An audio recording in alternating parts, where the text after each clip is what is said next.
Deep in the forest, among the ancient trees and thick moss, there was a small village.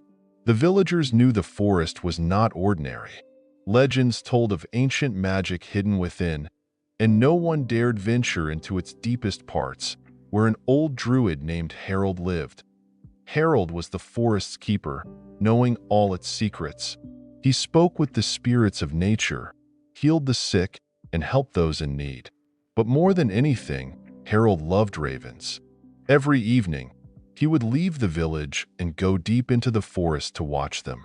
The ravens circled above the trees, their cries echoing far beyond the village point. One day, Harold discovered an ancient scroll that described a ritual allowing him to transform into a raven. Longing for the freedom of flight, he performed the ritual, eager to become part of the flock. His body began to change.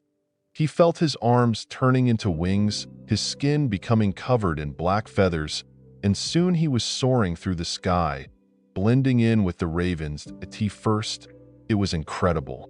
He flew, observing the world from above, and his soul was filled with joy. But with each transformation, it became harder for Harold to return to his human form. The raven was becoming his new essence.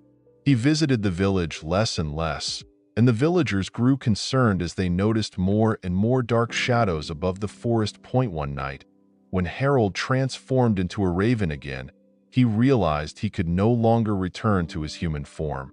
His mind became clouded, and soon he forgot what it was like to be human.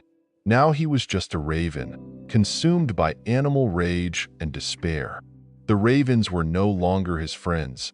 They were part of his curse. The villagers spoke of a giant raven with burning eyes that flew over their homes at night. Anyone who tried to follow it into the forest disappeared without a trace. The forest seemed to swallow them whole, and no one ever returned. The village eventually became deserted, but the raven continued to circle over the forest, forever trapped in the body he had once so desperately desired.